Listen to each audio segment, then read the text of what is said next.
नमस्कार दोस्तों, बहुत बहुत स्वागत है आप सभी का आपके अपने यूट्यूब चैनल आरजीएस में। और हमेशा की तरह आज भी हाजिर हैं डेली करंट अफेयर के प्रोग्राम की सीरीज में। तो आप सभी को बताते हुए चलें कि ये जो डेली करंट अफेयर का प्रोग्राम है, ये बीते समय में जो भी घटनाक्रम हुई रहती हैं उससे संबंधित जो भी प्रश्न आपके एग्ज़ाम में बन सकते हैं उन्हें एमसीक्यू और व्याख्या के माध्यम से आप तक पहुंचाने का प्रयास रहता है। तो इसी संदर्भ में ये डेली करंट अफेयर का प्रोग्राम पर डे प्रसारित किया जाता है आरजीएस पर। चलिए हम लोग बढ़ते हैं, सेशन की शुरुआत करते हैं। और इससे पहले कि यदि आप चैनल पर नए हैं तो चैनल को सब्सक्राइब कर लें और अन्य लोगों तक भी शेयर कर दें। चलिए हम लोग बढ़ते हैं, पहले प्रश्न को देखते हैं। तो बलूचिस्तान के संदर्भ में निम्नलिखित कथनों पर विचार कीजिए। यह पाकिस्तान का सबसे बड़ा लेकिन सबसे कम आबादी वाला प्रांत है जो देश के दक्षिण पश्चिमी क्षेत्र में स्थित है। इसकी सीमाएं ईरान, अफगानिस्तान, पंजाब, सिंध और अरब सागर से लगती हैं। तो उपयुक्त में से कौन से कथन सही हैं? तो यहाँ पर आपको बताते चले कि ये जो है यहाँ पर दोनों कथन सही हैं, इसलिए राइट आंसर क्या हो जाएगा? बी हो जाएगा। चलिए हम लोग बात कर लेते हैं। तो बलूचिस्तान में संघर्ष हो रहा था अभी, तो ऑपरेशन हेराब 2.0 ये संपन्न हुआ। और इसके तहत क्या हुआ है? तो हालिया खबरों के अनुसार बलूच राष्ट्रवादी नेताओं ने पाकिस्तान से स्वतंत्रता की घोषणा करते हुए बलूचिस्तान गणराज्य के गठन की घोषणा की है। बता दें कि यह घोषणा प्रमुख कार्यकर्ता मीर यार बलोच द्वारा साझा की गई, जिसमें भारत सरकार से नई दिल्ली में बलूच दूतावास स्थापित करने की अपील की गई है। साथ ही उन्होंने संयुक्त राष्ट्र से नए राष्ट्र को मान्यता देने व उसके कार्यों का समर्थन करने की भी अपील की है। ऑपरेशन हेराब 2.0 के बारे में बात करें तो इस ऑपरेशन के तहत बलूचिस्तान के विभिन्न जिलों में कुल 58 स्थलों पर 78 समन्वित हमले किए गए। इन हमलों का निशाना मुख्य रूप से पाकिस्तानी सैन्य चौकियां, सुरक्षा और संरचना और रणनीतिक ठिकाने थे। यह अभियान केवल सैन्य दृष्टि से ही नहीं बल्कि मनोवैज्ञानिक और राजनीतिक दृष्टि से भी पाकिस्तान के लिए एक गंभीर चुनौती बन गया है। वहीं इस ऑपरेशन के बाद बलूच राष्ट्रवादी नेताओं ने पाकिस्तान से स्वतंत्रता की घोषणा की है। बलूचिस्तान में संघर्ष के कारणों के बारे में बात करें तो 1948 में जबरन पाकिस्तान में विलय किया गया और 1973 में इसकी प्रांतीय सरकार को भंग किए जाने से बलूच जनता में गहरा असंतोष व्याप्त था। शिकायत निवारण के प्रभावी तंत्रों की कमी है और पाकिस्तान और नौकरशाही में पंजाबी अभिजात वर्ग का दबदबा है, जिससे बलूच समुदाय हाशिए पर चला गया है। ये प्रमुख संकट का कारण है, संघर्ष का कारण है। गौरतलब है कि इसके पास प्राकृतिक गैस, कोयला, सोना, तांबा जैसी संपदा है, फिर भी यहाँ की 70% आबादी बहुआयामी गरीबी में जीवन बिता रही है। बलूच राष्ट्रवादी चीन की निवेश परियोजनाओं जैसे ग्वादर पोर्ट और सीपीईसी को पाकिस्तान के अभिजात वर्ग को लाभ पहुंचाने वाला मानते हैं, जिससे स्थानीय लोगों के हाशिए पर जाने और जनसांख्यिकी बदलाव की आशंका बढ़ती है। बलूचिस्तान के रणनीतिक महत्व के बारे में बात करें तो बलूचिस्तान जो है ग्वादर पोर्ट के कारण यह रणनीतिक रूप से अत्यंत महत्वपूर्ण है, जो चीन पाकिस्तान आर्थिक गलियारे का एक सीपीईसी का एक मुख्य केंद्र है। यह पाकिस्तान का दक्षिणी पश्चिमी प्रांत है, जिसकी सीमाएं अफगानिस्तान, ईरान, पंजाब और सिंध पाकिस्तान के अन्य प्रांतों तथा अरब सागर से लगती है, जो कि स्टेटमेंट में था। यह पाकिस्तान के कुल भूभाग का 44% है, लेकिन इसमें देश की केवल 5% जनसंख्या ही निवास करती है। बता दें कि यहाँ के निवासी मुख्यतः बलूच समुदाय से हैं, जो सुन्नी मुस्लिम हैं। यहाँ पर सुन्नी होगा, ठीक है, सुन्नी मुस्लिम है। बलूचिस्तान के बारे में बात करें तो यह पाकिस्तान का सबसे बड़ा लेकिन सबसे कम आबादी वाला प्रांत है, जो देश के दक्षिणी पश्चिमी क्षेत्र में स्थित है। इस क्षेत्र की आबादी का इतिहास पाषाण और कांस्य युग से जुड़ा हुआ है और यह सिकंदर महान के साम्राज्य का भी हिस्सा रह चुका है। यहाँ गरीबी दर, बेरोजगारी और बुनियादी ढांचे की कमी गंभीर समस्याएं हैं। इसे 1970 में एक पृथक प्रांत के रूप में स्थापित किया गया था। बलूच लिबरेशन आर्मी के बारे में देख लेते हैं। यह एक प्रमुख अलगाववादी उग्रवादी संगठन है जो पाकिस्तान से बलूचिस्तान की स्वतंत्रता की मांग करता है। इसे पाकिस्तान सरकार और अन्य देशों द्वारा एक आतंकवादी संगठन घोषित किया गया है। यह संगठन बलूच जनता की राजनीतिक उपेक्षा, संसाधनों के दोहन और सांस्कृतिक पहचान के दमन के खिलाफ सक्रिय है। अब ये अवस्थिति देख लीजिए, तो ये बलूचिस्तान जो ग्रे कलर में है, ठीक है, और ये पाकिस्तान का दक्षिण पश्चिमी भाग, यहाँ पर कराची से भी लग रहा है, इधर सिंध ही है, ठीक है, और यहाँ पर पंजाब प्रांत इधर लगता है, ये वाला एरिया, ठीक है। इसकी सीमा अफगानिस्तान से भी लगती है और ईरान से भी लगती है।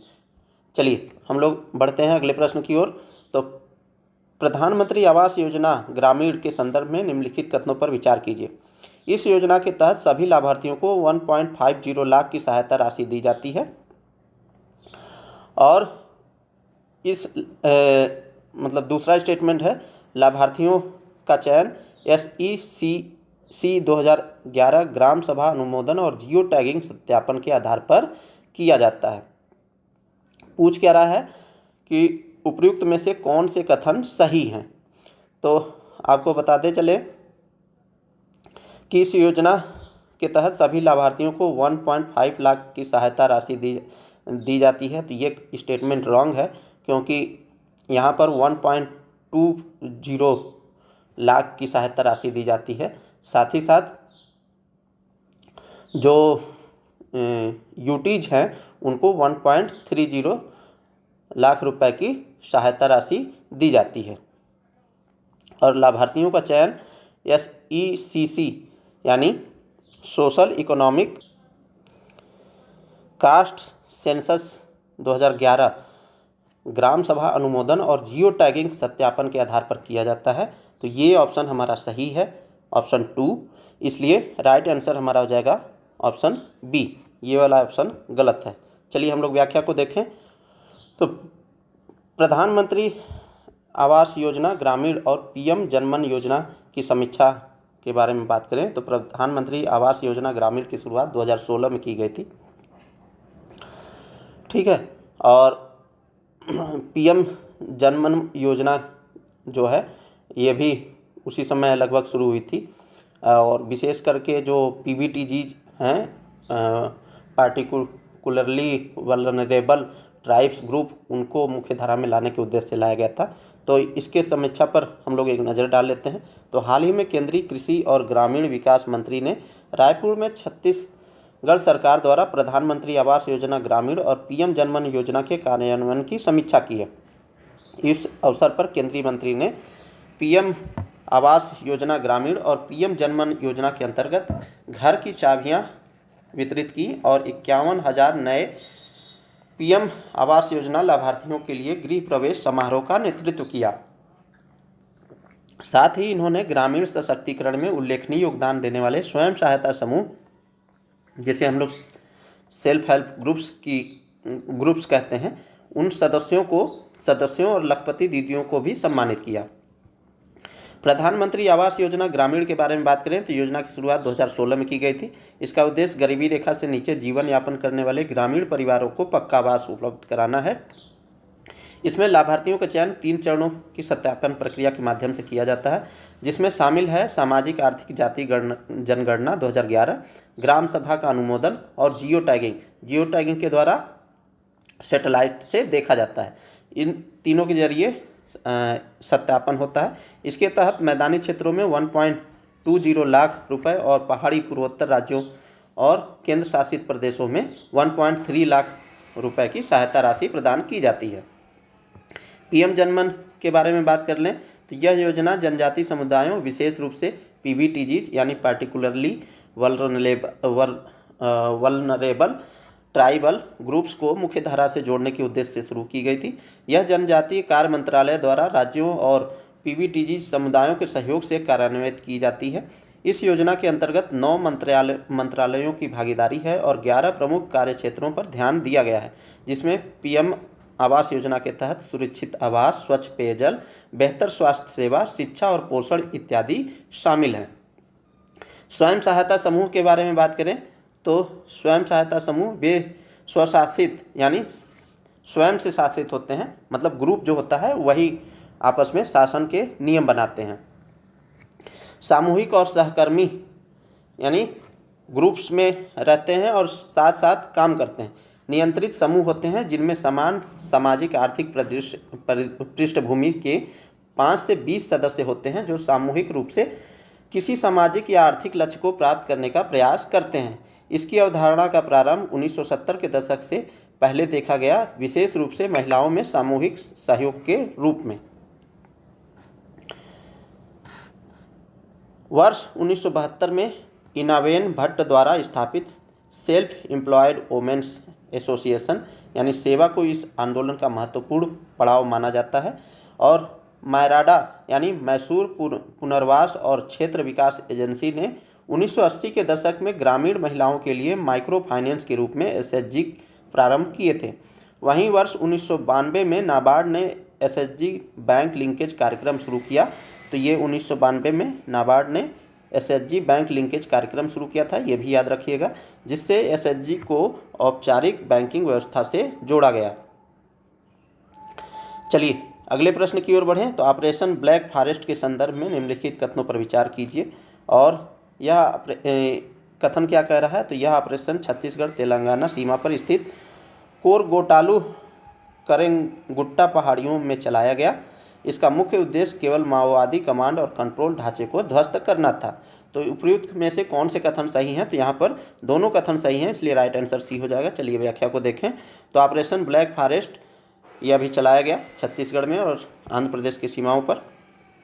बीतों दिनों शुरू हुआ ऑपरेशन ब्लैक फॉरेस्ट 11 मई 2025 को समाप्त हो गया।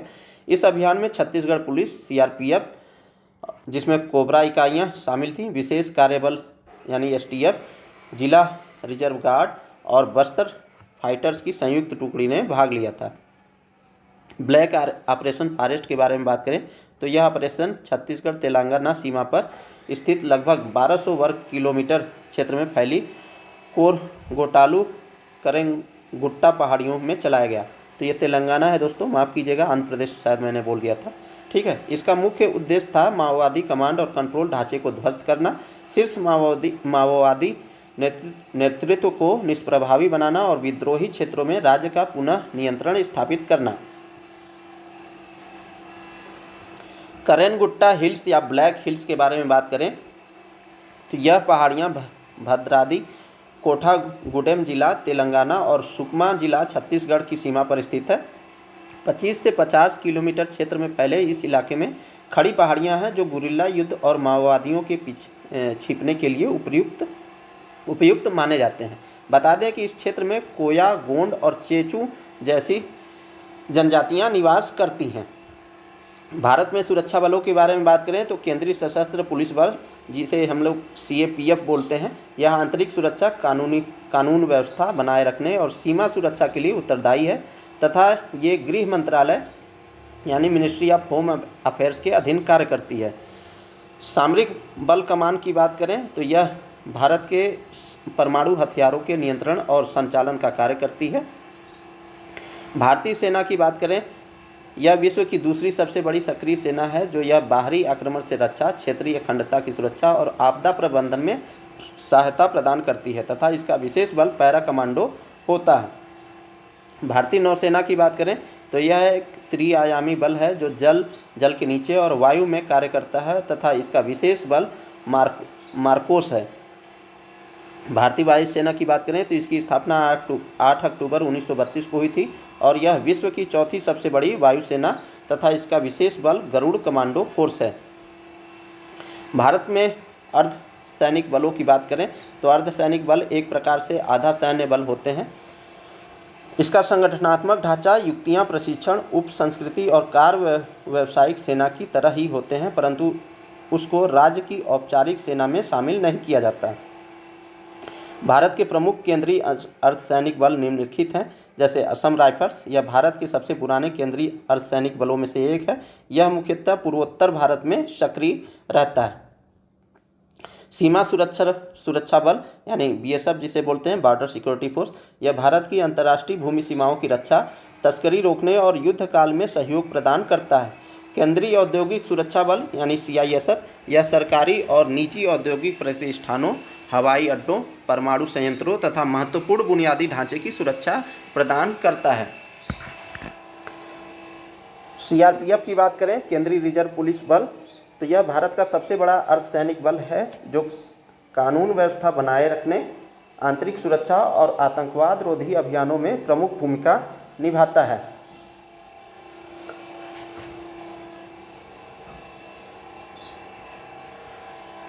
चलिए अगले प्रश्न की ओर बढ़ें। तो भारत यूरोपीय संघ व्यापार और प्रौद्योगिकी परिषद की स्थापना कब किया गया?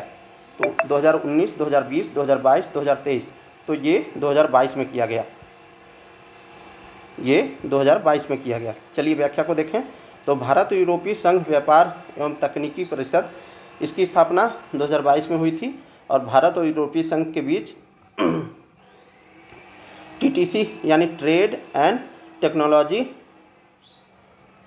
काउंसिल की स्थापना 2022 में हुई थी। यह परिषद प्रधानमंत्री नरेंद्र मोदी और यूरोपीय आयोग की अध्यक्ष उर्सुला वान डेर लेयन द्वारा शुरू की गई थी। इसका उद्देश्य क्या था? तो भारत और यूरोपीय संघ के बीच व्यापार और प्रौद्योगिकी में रणनीतिक सहयोग को गहरा करना।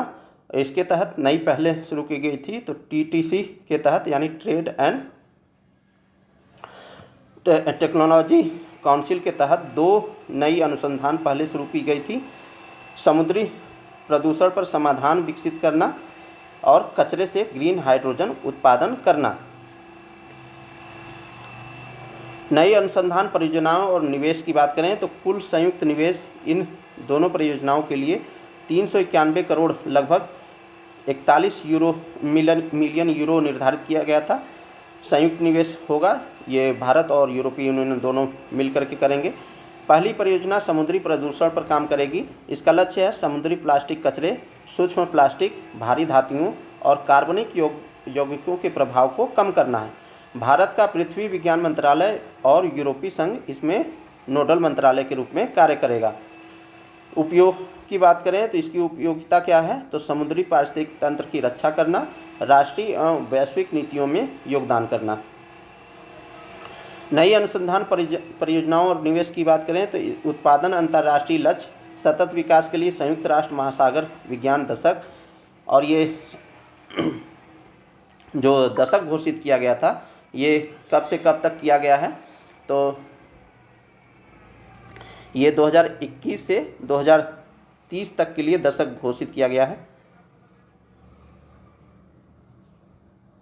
सतत विकास के लिए संयुक्त राष्ट्र महासागर विज्ञान दशक 2021 से 2030 तक दशक घोषित किया गया। यूरोपीय संघ की शून्य प्रदूषण कार्य योजना दूसरी परियोजना है कचरे से ग्रीन हाइड्रोजन निर्माण। इसका लक्ष्य है अपशिष्ट से स्वच्छ और नवीकरणीय ग्रीन हाइड्रोजन उत्पादन करना। यानी एक तरीके से जो अपशिष्ट होता है, कचरा होता है, उससे जब हम रिन्यूएबल एनर्जी, ग्रीन एनर्जी जो है हाइड्रोजन उत्पादन करेंगे तो उससे क्या होगा? सर्कुलर इकोनॉमी भी बढ़ेगी और इसके साथ साथ तकनीकी विकास विकसित करना भी शामिल है। चलिए अगले प्रश्न की ओर बढ़ें। तो वर्ल्ड फूड प्राइज 2025 किस वैज्ञानिक को प्रदान किया गया है? तो मार्गन बोरलॉग, गेविसा Ejeta, Ursula von der Leyen और यानगेला हंगरिया। तो आप सभी को बताते चलें कि इसका राइट आंसर क्या हो जाएगा? ये डी हो जाएगा। ठीक है, सॉरी, इसका राइट आंसर डी है। चलिए हम लोग व्याख्या देखें। तो ये मुख्य रूप से बायोलॉजिस्ट हैं, माइक्रोबायोलॉजिस्ट। ठीक है, तो विश्व खाद्य पुरस्कार 2025 विजेता का नाम यांगेला हंगरिया है और ये ब्राज़ील की माइक्रोबायोलॉजिस्ट हैं। 13 मई 2025 को पुरस्कार की घोषणा की गई। पुरस्कार राशि के रूप में $5 लाख लगभग 4.15 करोड़ रुपए दिए गए। पुरस्कार किसके लिए मिला? तो रासायनिक उर्वरकों के विकल्प के रूप में जैविक नाइट्रोजन स्थिरीकरण के रूप में। और जैविक नाइट्रोजन स्थिरीकरण कैसे होगा? तो जो ल्यूमिनेसी कुल के पौधे होते हैं उनकी जड़ों में विशेष प्रकार की बैक्टीरिया होते हैं, जैसे एजेटोबैक्टर और एक और बैक्टीरिया है, याद नहीं आ रहा है, जो चने और उसमें पाया जाता है, राइजोबियम। तो ये एजेटोबैक्टर, राइजोबियम, ये सब क्या हैं? ये नाइट्रोजन स्थिरीकरण में सहायक होते हैं। तो इन्होंने क्या किया, 40 वर्षों के अनुसंधान किया और इसलिए इन्हें यह पुरस्कार दिया गया है, विश्व खाद्य पुरस्कार 2025 का। इसमें विशेष योगदान की बात करें तो मिट्टी और बीज के जैविक उपचार पर अनुसंधान किया गया। बैक्टीरिया द्वारा पौधों की जड़ों के साथ मिलकर नाइट्रोजन उत्पादन को बढ़ावा देना, रासायनिक उर्वरकों का प्राकृतिक विकल्प प्रस्तुत करना, किसानों को उच्च पैदावार के साथ टिकाऊ खेती का विकल्प देना, ये प्रमुख इनकी उपलब्धि है। विश्व खाद्य पुरस्कार की बात करें तो फसलों पर प्रभाव क्या पड़ेगा, विशेष रूप से सोयाबीन पर प्रभाव पड़ा है, साथ ही गेहूं, मक्का और बीन्स की उपज में भी बढ़ोतरी हुई है। इसका नतीजा ये हुआ है कि ब्राज़ील अमेरिका को पीछे छोड़ते हुए विश्व का सबसे बड़ा सोयाबीन उत्पादक देश बन गया। यानी सोयाबीन उत्पादन में ब्राज़ील प्रथम स्थान पर है, दूसरे स्थान पर कौन है, अमेरिका है। चलिए अगले प्रश्न की ओर बढ़ें। तो पुष्कर कुंभ का आयोजन किस स्थान पर होता है, तो हरिद्वार, प्रयागराज, केशव प्रयाग, माड़ागांव और उज्जैन। तो ये केशव प्रयाग माड़ागांव में होता है, इसलिए राइट आंसर सी हो जाएगा। चलिए व्याख्या को देखें। तो धार्मिक और ज्योतिष महत्व है इसका। तो पुष्कर कुंभ एक विशिष्ट कुंभ मेला है जो हर 12 वर्षों में केशव प्रयाग यानी चमोली जिले के माड़ा गांव में आयोजित किया जाता है।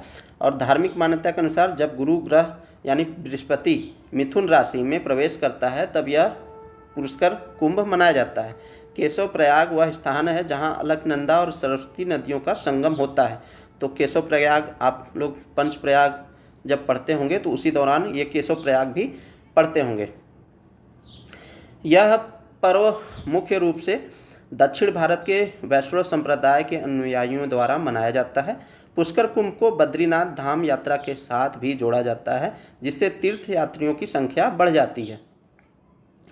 इसमें प्रशासनिक तैयारियां और आयोजन कैसे किया गया है, तो 2025 में यह आयोजन 12 वर्षों के अंतराल के बाद चमोली जिले में माड़ा गांव में शुरू हुआ है। जिलाधिकारी के अनुसार माड़ा गांव तक पैदल मार्ग को बेहतर बनाया गया है। कई भाषाओं में संकेत बोर्ड यानी साइन बोर्ड लगाए गए हैं ताकि देश भर से आए श्रद्धालुओं को मार्गदर्शन मिल सके। प्रशासन ने तहसील अधिकारियों को निगरानी के निर्देश दिए हैं ताकि आयोजन का संचालन सुचारू रूप से हो सके। इस आयोजन से बद्रीनाथ और माड़ा गांव में तीर्थयात्रियों की गतिविधियों में महत्वपूर्ण वृद्धि देखी गई है। और ये जो हिल स्टेशन होते हैं या पहाड़ी राज्य होते हैं वहाँ पर जब पर्यटन बढ़ता है, ठीक है, तीर्थयात्री बढ़ते हैं तो उनके आजीविका का साधन भी होता है। चलिए अगले प्रश्न की ओर बढ़ें। तो आर्टिकल 143 के अंतर्गत सुप्रीम कोर्ट की राय की प्रकृति कैसी होती है। तो अभी कुछ समय पहले जो है जब तमिलनाडु गवर्नमेंट का मामला जो है सुप्रीम कोर्ट पहुंचा था और उसमें सुप्रीम कोर्ट ने बिना संसद की अनुमति के वहां के 10 विधेयकों को मंजूरी दे दी थी। तो इसी संदर्भ में ये प्रश्न उभर करके आया है। अभी राष्ट्रपति जी ने राय मांगी है सुप्रीम कोर्ट से कि जो 143 के तहत जो राय मांगने की शक्ति है सुप्रीम कोर्ट से राष्ट्रपति को, वो उसी का उपयोग किए हैं। तो ये एक प्रकार की सलाहकारी शक्ति होती है, ठीक है, प्रकृति होती है। चलिए हम लोग व्याख्या को देखें। तो अनुच्छेद 143 सुप्रीम कोर्ट की परामर्शी अधिकारिता होती है। केवल सुप्रीम कोर्ट को परामर्शी अधिकारिता प्राप्त है क्योंकि यह देश की सर्वोच्च अपीली न्यायालय है। राष्ट्रपति भारत के संविधान के अनुच्छेद 143 के अंतर्गत सार्वजनिक महत्व या संवैधानिक व्याख्या से जुड़े मामलों पर सुप्रीम कोर्ट से राय या सलाह मांग सकते हैं। अनुच्छेद 143 सुप्रीम कोर्ट की परामर्शी अधिकारिता है। यह राय बाध्यकारी नहीं होता है, यानी राष्ट्रपति चाहें तो इस पर कार्रवाई कर सकते हैं या नहीं भी कर सकते हैं। हालांकि राय बाध्यकारी नहीं है, फिर भी यह संवैधानिक रूप से सम्माननीय मानी जाती है। इस अधिकार का प्रयोग ऐसे मामलों में होता है जहां कोई कानून या नीति संविधान से जुड़ी जटिलता खड़ी करता है या जनहित में स्पष्टता की आवश्यकता होती है। तो ये था दोस्तों डेली करंट अफेयर का प्रोग्राम, और इन्हीं सब बातों के साथ लेते हैं विराम। मिलते हैं किसी नेक्स्ट वीडियो में, तब तक के लिए बहुत बहुत शुक्रिया, बहुत बहुत धन्यवाद। जय हिंद दोस्तों। यदि वीडियो पसंद आया हो तो चैनल को सब्सक्राइब कर लें और अन्य लोगों तक भी चैनल को शेयर कर दें। मिलते हैं किसी नेक्स्ट वीडियो में। तब तक के लिए बहुत बहुत धन्यवाद।